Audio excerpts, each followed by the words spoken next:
Welcome to another episode of Tech Unhinged. I'm Ashar, and today we're exploring the future of PropTech driven by AI and data science. Joining me is Costanza Balboni, a technology leader with over a decade of experience driving AI and data science across innovation across different industries. Currently, she is leading the data and innovation team at Generali Real Estate, where she launched the City Forward platform. She's also worked in the past at Ericsson, Ferrero, and KPMG, and was also recognized among the Republicans' 50 Italian women in AI. Costanza, thank you for being here. Thank you for the invitation. So, Costanza, why don't you to kick things off? I know you've built a career around data science, machine learning, etc.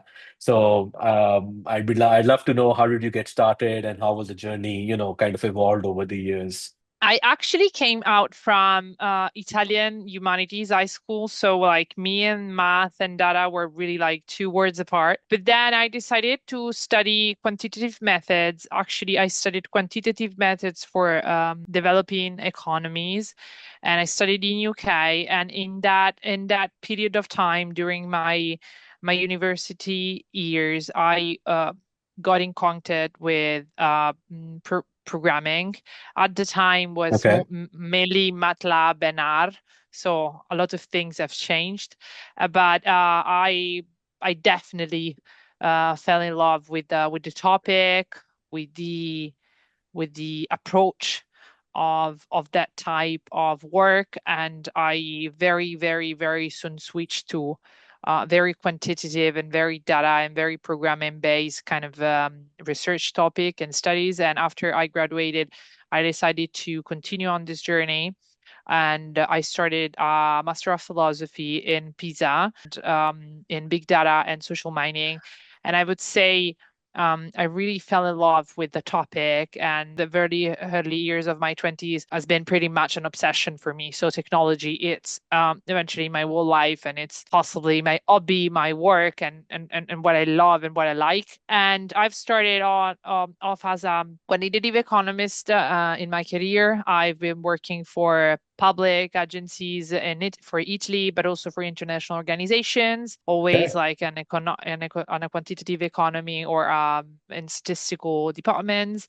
And then I switched to corporate, starting with tech and then continuing with consultancy and then consumer goods and now financial services. I would say that my career has evolved a lot in these years because, of course, uh, I started working in technology, but I also saw a lot of innovation first. Then I moved into more operative and practical positionings with KPMG, where I was leading entire products and projects. And then also again, in my experience in consumer market, I had a very rounded role where I could see many things along all the production life of a product, but also of a project. And so I would say that I saw the topic from many point of view, which is not all the only one of the data scientist, but also of the product manager, of the project manager, of the leader, of the responsible, the P&L responsible, and so on. And right now, I am leading this team.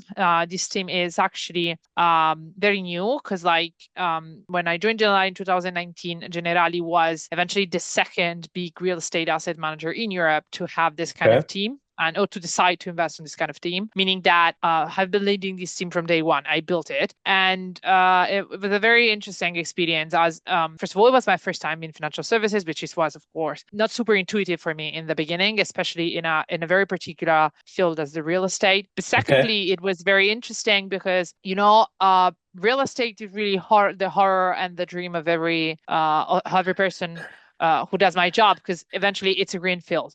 So there is nothing, there is no Right. reference, and you need a lot of creativity, but also a lot of understanding of the future needs. And you really have this great privilege of defining what data driven means in an industry like this that has long relying on intuition and business expertise.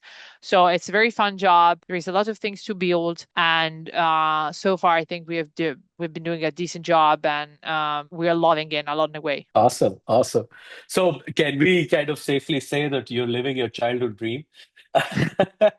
But well, Or not? if not Because, my childhood dream, because probably when I was a child, I wanted to be, I don't know, a doctor or something else. But I would say that my University dream, yes. University dream, yes. Because I often talk to people, and then because I wonder that myself as well, that hey, if you had a chance, what would you truly be doing right now? So let's say if you rethink everything, is this exactly what you had envisioned or not?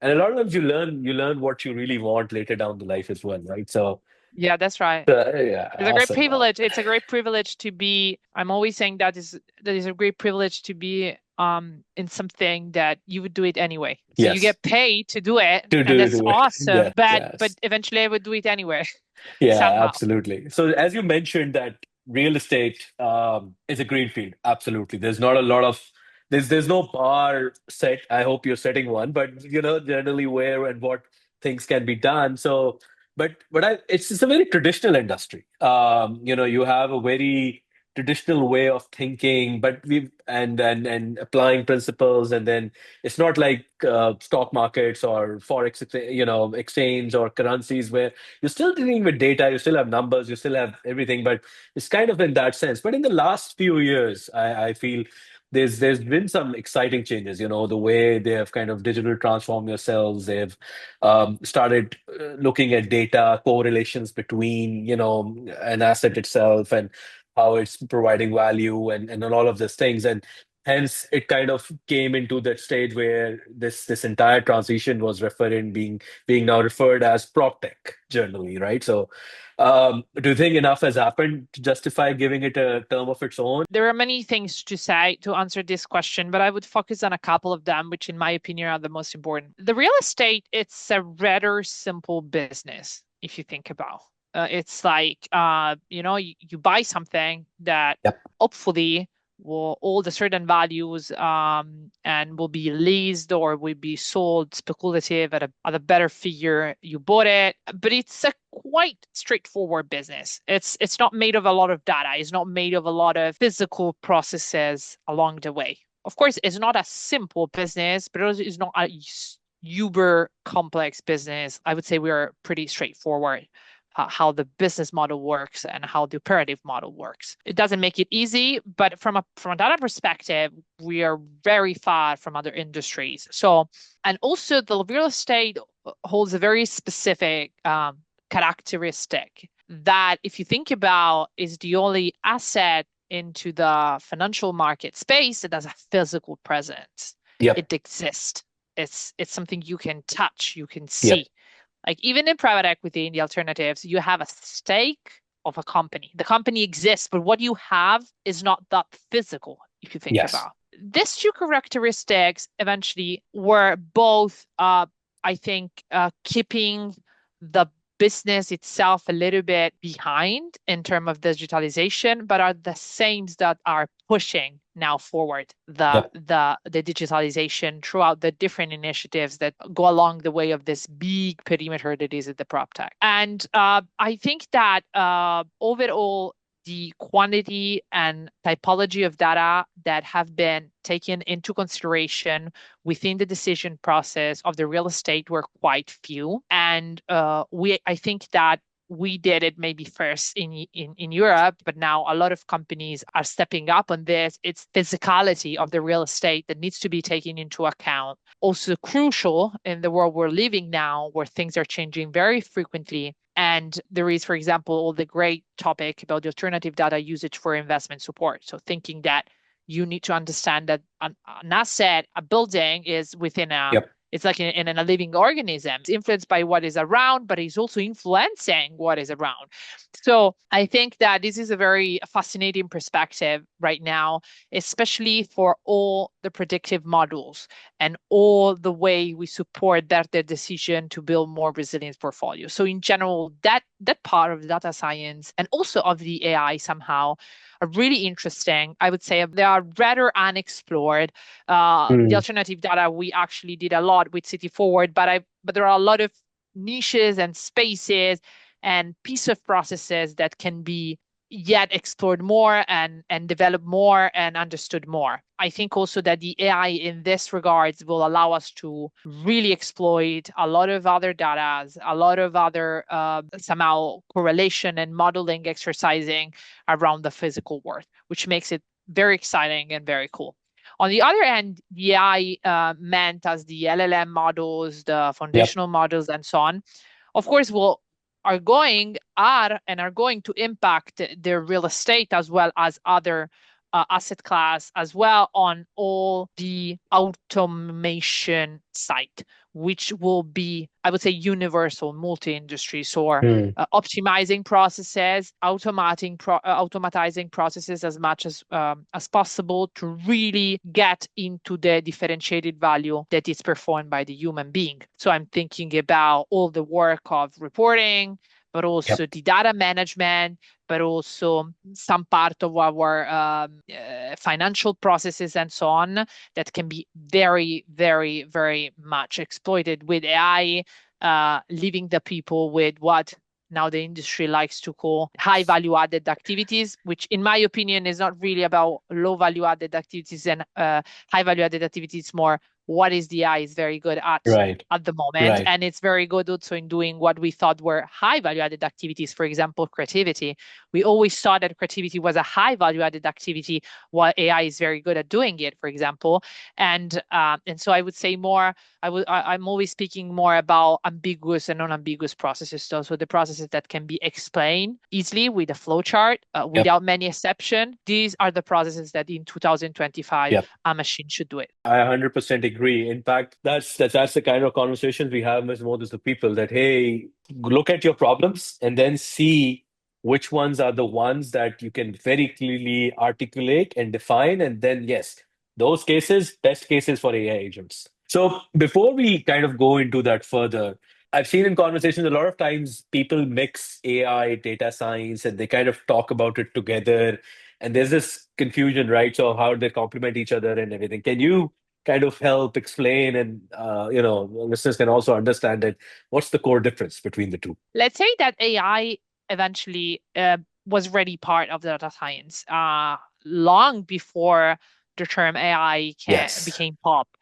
Yes. So machine learning itself, and because AI eventually artificial intelligence, meaning transferring to machine capabilities of humans, and we have been already using since the 50s models of machine learning that were actually teaching machines to do human performances. Long before ChatGPT and GPT models, we had NLP models that were Yep. already working into the tech space and the generation space.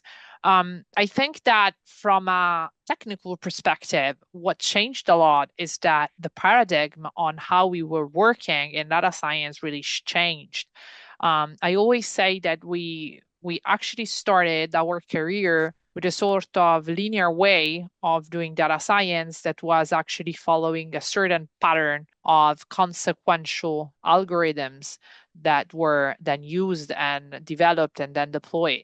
Let the LLM process, the attention process, so the transformers themselves, and really made these things parallel, which is very different and it's very interesting. However, I feel that the number of use cases into the corporate world, so I'm speaking about the corporate world with the exception of very few industries, for example, the tech, some part of pharma, some part of energy, where technology is really part of the business bringing you top line. They are possibly somehow putting too much effort into, or too much effort, or too much, I would say, hope into a transformational effect of the AI itself without having done, I would say, the foundational with machine learning and eventually somehow it's even process reengineering. So Yep. this links with what we were saying before. The AI is not magic wand, and also AI deployment, AI as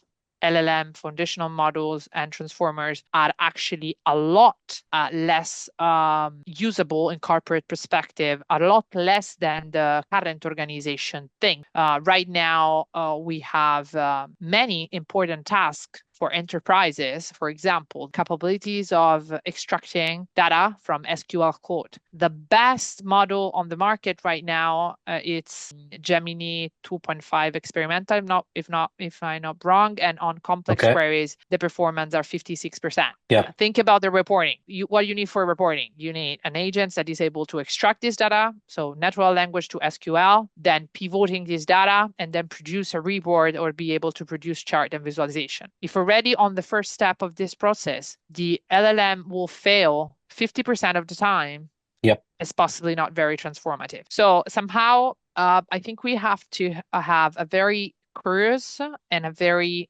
proactive approach to this technology. I'm speaking again about enterprise environment, corporate environments, but also a very realistic approach. And always remembering that the level of sophistication of the data science right now, the old data science, so the old models can be The already original data very science. yeah, the old data science can be already very beneficial for a lot of businesses that look both at automation somehow, but also a decision support, a decision Yep. science tools.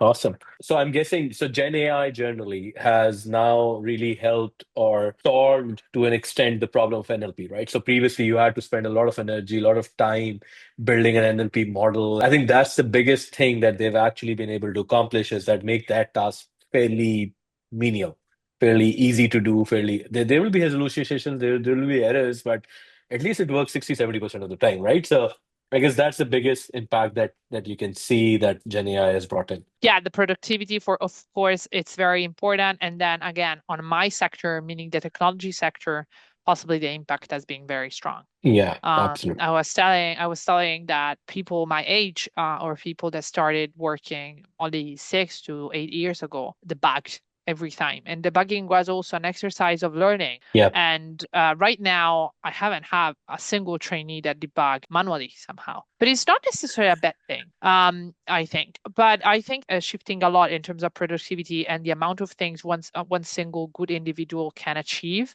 But still, if we think about it as a support for productivity, absolutely, I'm in. I'm 100% in.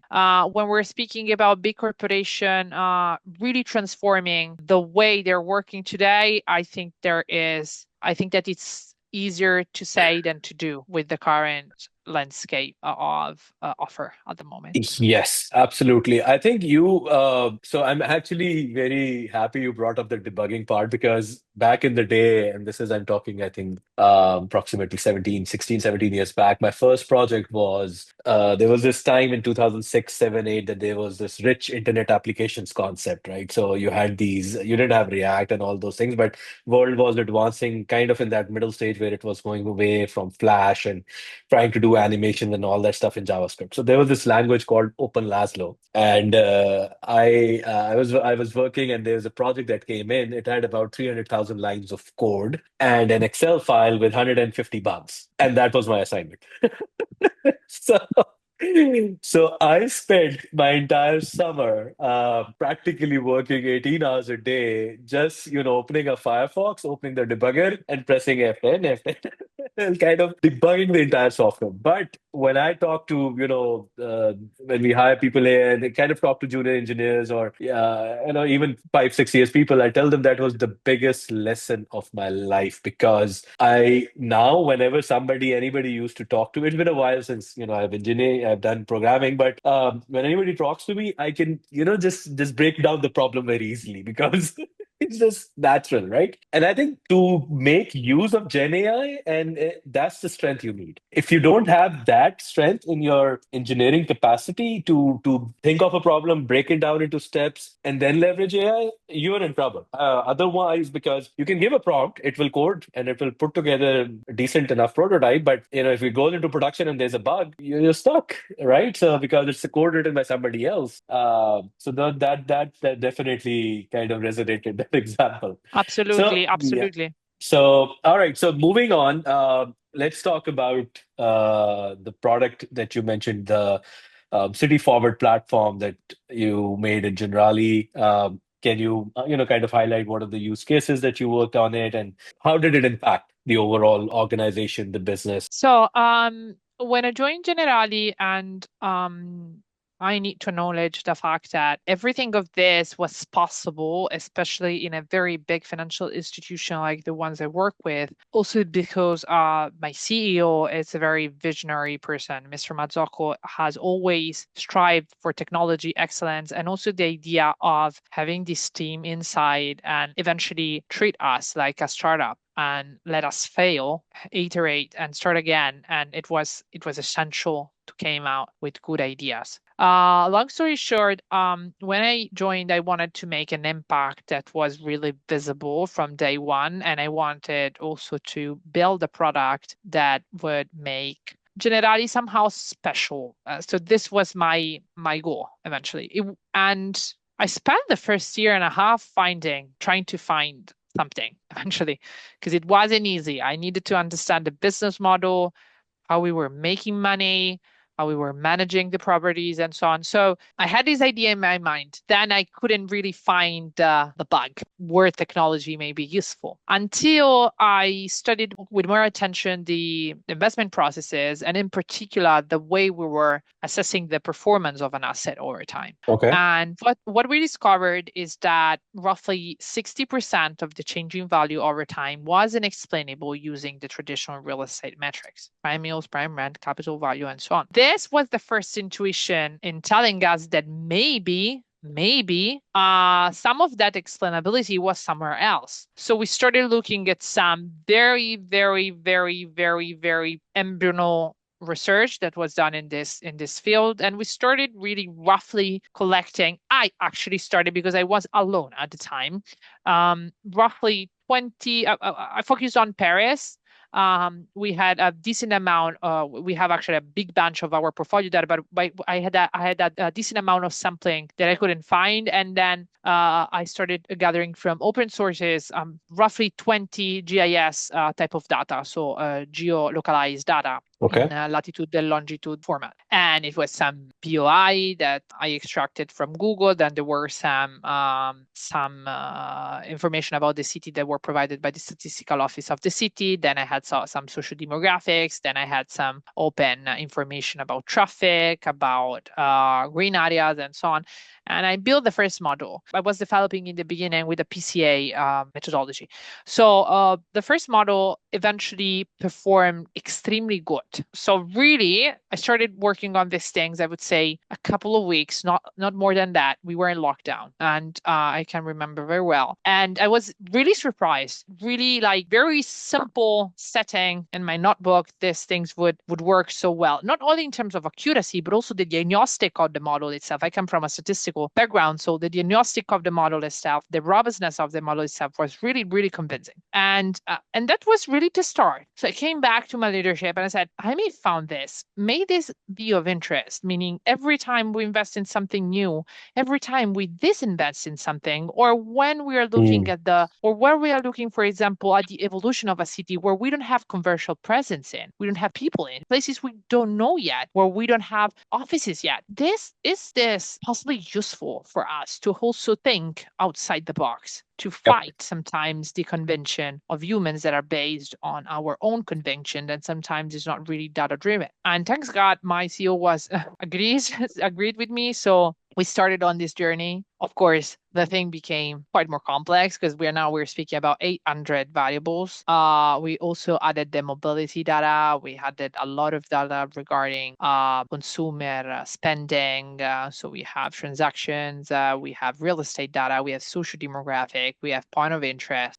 We have all of it for the last 10 years. We have paired it with more than 30 machine learning models. The idea of the usage of City Forward inside the company is pretty straightforward. An asset manager or an investment manager can use City Forward on a descriptive way, so exploring the city, looking at the trend, understanding the composition of that geographies where the asset is in a very, very micro look at the very, very macro location level, or they can use it to predict the performance of the building in the next 5 to 7 years. So to understand how much that particular asset will grow in the area, and most importantly, why. So which are the variables that are contributing more to the performance of the asset, both negatively and positively. Positively. Okay. And this is, I think, is very interesting because in the beginning the product wasn't really loved by everyone. But I think the biggest reason why is that it challenged a lot the convention. Yes. It challenged a lot the expertise. But I think the tool like this, especially when we're looking at tools that predict, that support the decision process, what we call decision science, are usually less easy to adopt because they don't solve a today problem, but they will help you think for the future, which I think it's a very different kind of objective. And so I think that this not always intuitive results you will get from City Forward, but of course the more interesting ones, but also somehow the most discussed one. For example, we have relying a lot on the ideas that retail thrives in places that are very touristic. That's the gut that speaks that, Yeah, hey, the gut, this is, yeah. the gut Yeah. tells you that, of course, places that have a lot of tourism usually have Yes. retails that thrives. Yes. While this was true for many years, after COVID, things actually shift, and data are telling us that things shift. Actually, overall income of residents became a lot more important than the tourist influx within certain areas, Yes. which is really counterintuitive, but is eventually important to understand for future decision. Overall, we need to understand that our overall objective is to build resilient portfolios. Correct. And even if this business is really about the scarcity of the geographies we're interested in. My CEO always say that you don't have two Champs-Élysées in the world. You don't have two Monte Napoleone. There is one, and that's the space. But even if this is true, cities are changing. People are moving.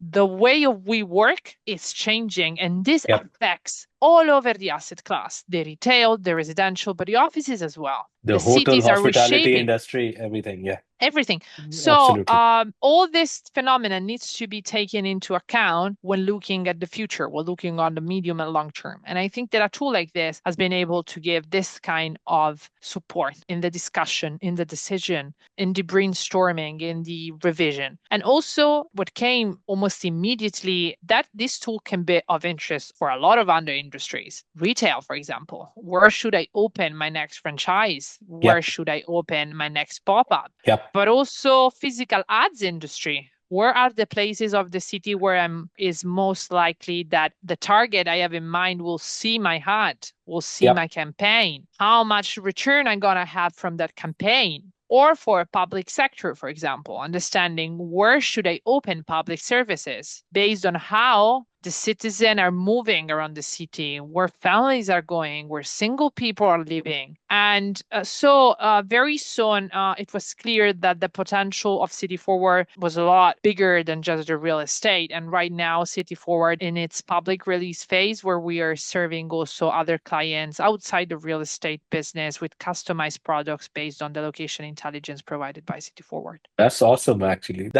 I'm sure, when you started it, you never really kind of thought that, hey, this might end up pivoting or this might end up going in this direction. We have a saying going in the office where we say, in God we trust, rest all others bring All data. others must bring data.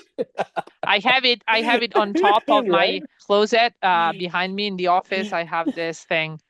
Yeah. I have these things over my head. In fact, we're also working with another company who actually solved this problem that, hey, if I'm looking to open up a retail shop, where do I open it? And that's also kind of a similar conversation. It's true that in US, this kind of technology is not really new because also the flow of information in US are different, and there are amazing startups also right now. Like I would not call them startups, I call company that are providing similar services. But I think that what we did was really unprecedented in Europe because the difficulties of collecting this data in Europe. I was actually about to ask, you guys had to work in that direction as well, or was kind of publicly available, or okay. No. We add for each single country we are present. So we have 11 cities in Europe plus 4 full countries. Was a very tailored approach to have the same type of data somehow with the same consistency, quality, granularity, but having in mind that every country has its own, for example, real estate systems. I don't know if you have something, you have like Zillow in America. In Europe, we have We have. one for Italy, one for Spain. And so, for example, all the real estate ads needed to be somehow compatible, but we couldn't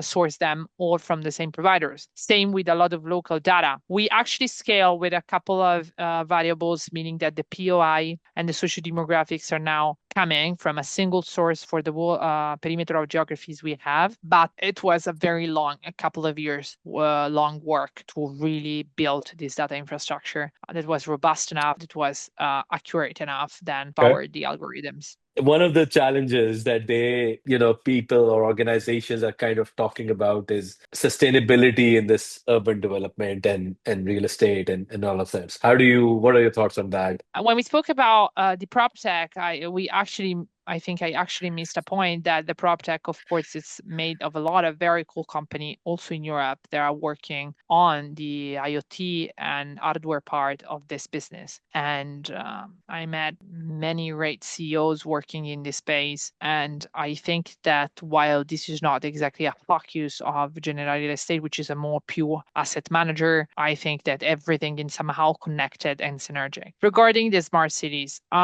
this is a big topic, and I think that we will eventually continue to talk about it, somehow trying to solve it somehow. And I think that even in Europe, and I speak in my opinion here, it's really differentiated also from the positioning of the state that you are speaking about. So France has a certain kind of ideas, Italy another one, then Spain another one, and then you go to northern country. I have a very good friend who have recently visited Stockholm for the first time, and she saw a lot of improvements also on a lot of physical part of the city. Again, I will return on the point that cities are eventually made of people, and we need to understand why people are moving around a certain geography or decide to come into a geography or eventually leave the Yep. geographies. This has a lot to do, in my opinion, and of course, on the economic thriving of the area. So if London, I'm thinking London, Paris, Milan. So, business center of interest somehow, but it has a lot to do also with the kind of experience and quality of life you're having into that space. In the research that I've been doing in the space of academia I'm in, because of the industry I'm working in, we very often speak about the Manhattan effect. So where you have these cities that become so expensive and somehow so not built for citizens that the center is emptying, and all the people are then living in the suburbs, and the center eventually becomes a big retail park for tourists, which is in fact right now Manhattan, if you think about. So really central New York, it's eventually hotels and retail, and really no one lives there. And then with different degrees, of course, of the different part of the city. New York is a giant city, but eventually, if you think about when a city becomes what they call a megalopoly, no? So the influx of people, of businesses, of interest, of money is starting. This is an effect that is really physiological. So everywhere you're experiencing these things everywhere. It's not Yep. specific or any city. London is the same, Paris is the same, Milan is the same, Madrid is the same.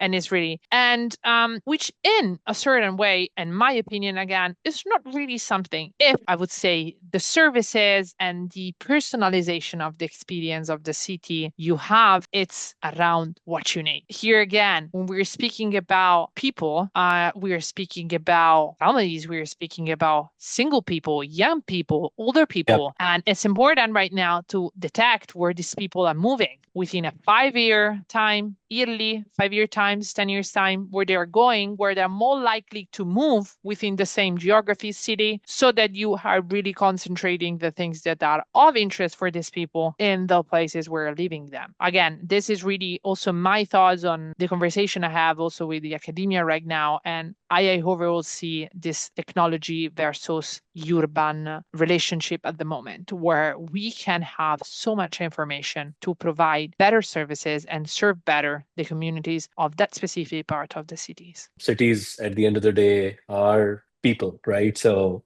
absolutely. So, from your experience, what are the key factors in creating a team that can deliver such a product or can work on these ambitious problems that we're trying to solve? So when I was a lot younger than this, than today, I'm still young. I'm 34, but like I was younger, and I heard a speech of I don't remember if it was the chief of product or the CFO of Apple. I really now cannot remember exactly, but the whole point was that even if they're very often very difficult people, if you want to be successful, you need to hire type A people, not Yes. type B people. Because these people are really obsessed about what they're doing. They're striving for excellence, are extremely ambitious. When I had the chance to meet this team from scratch, I really got in my mind this idea of trying to find type A people. So people that eventually were, of course, good, but also had a great sense of ambition in really somehow being disruptive, in being new, in being really different somehow. Because I think that in an industry like this, or you bring this kind of energy, or it's very difficult to change something. My personal experience, especially having worked in Europe, mainly, fortunately, I didn't have any experience in US. In Europe, you have many people working in technology that are not necessarily very interested in becoming a CTO one day. They just want to do their 9 to 5, being very good slash enough individual contributor, and not really interested in all the fuss that comes with, corporate life, all And the managing speaking, all the people. Yeah. people, all the influence you have to do, all the relations, and so on. So eventually, I think I got a lot of luck in finding my head of data science and engineering, who was in US at the time. And I don't know, when I met this guy, and he's still in the team and is managing the data science and engineering team, I knew from the first second that he wanted my job. And that's what really was convincing me that he was the right one. And besides being extremely talented, and of course he's like one of the best data scientists I ever met. I think that it's important that you have people that are entrepreneurial and feel these things as theirs. It's not just a job; it's something more.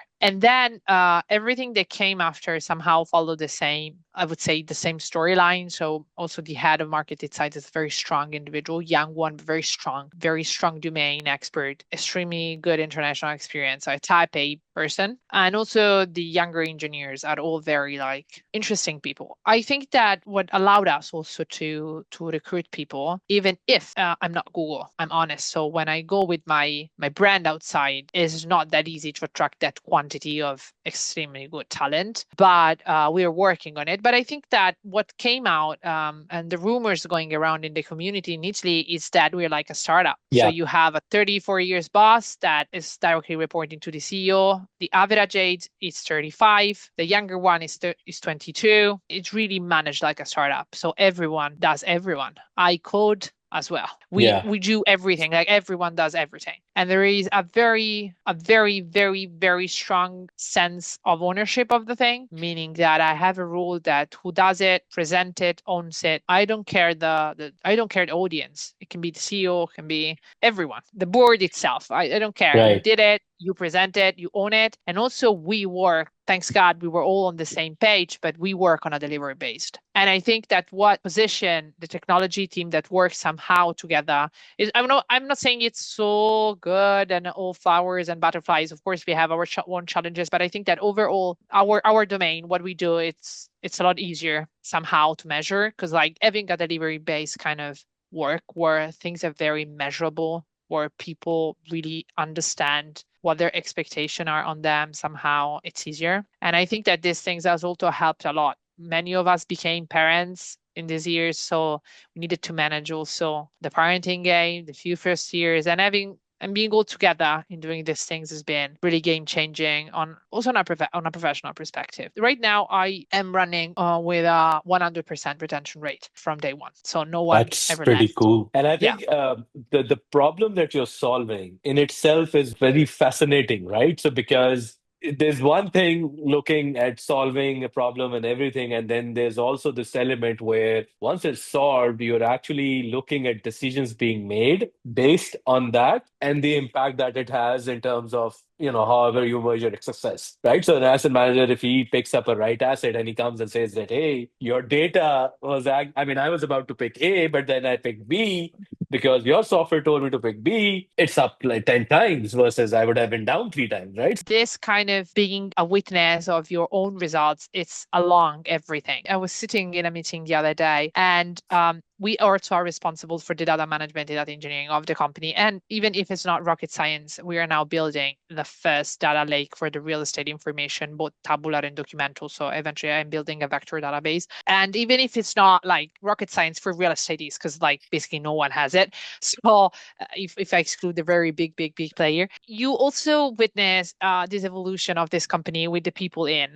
So we have built a lot of a great community of AI business translator within the function that really grew a lot. Our first source of use cases are the people that are bringing us the ideas where we work on for thinking about new products, and that's been amazing. But also with the leadership, the other day I was sitting in this meeting, and eventually I was experiencing a discussion about a system. Very senior leader said, "I really don't care because we then attach it to the lake and it's gonna be solved." And I was like, wow. I mean, I've done my job. In this case, I really transferred the benefit because in the end, I'm always saying that I'm like an internal consultancy company. You don't really have to worry about how this things is done, how much it costs. It's my job. But you need to understand very well what's your benefit, how this impact the choice you are doing every day.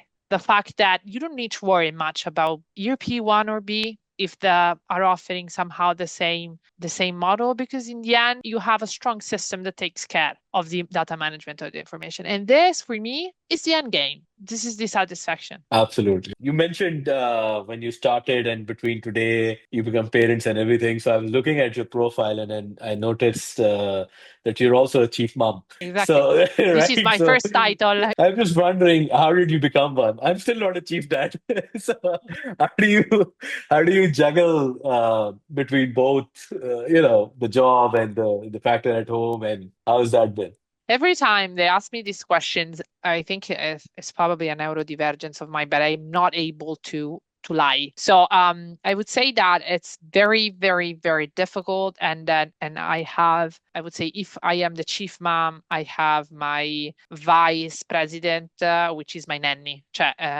We need to be very clear that I am not doing this alone. She's my vice president. She's very present, and of course my husband, because of course he's here, he he, exists he, and he can do everything. the But I'm not saying no, I can juggle everything. I cook dinner every night for no. This is not the case when I'm alone with the kids on during the weekends.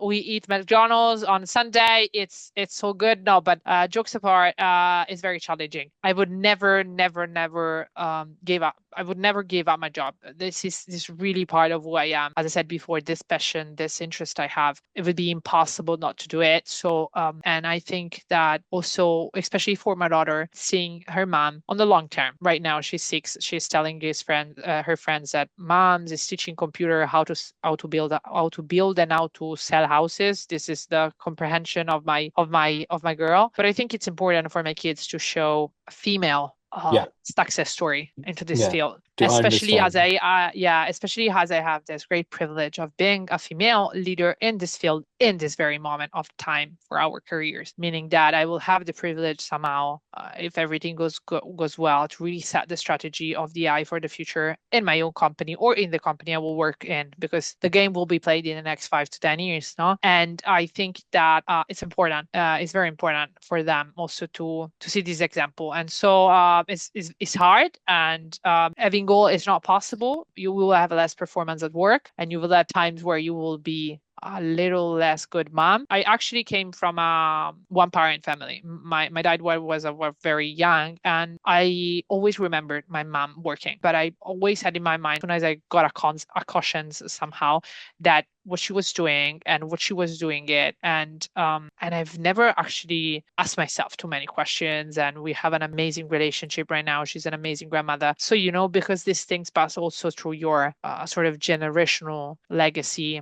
I come from a female family somehow. Everyone always worked. That's awesome. That's great. Kind of wrapping up things. Yeah. There are two questions, right? So one, looking into the future, where do you see this field evolving? Prop tech, generally AI, and everything.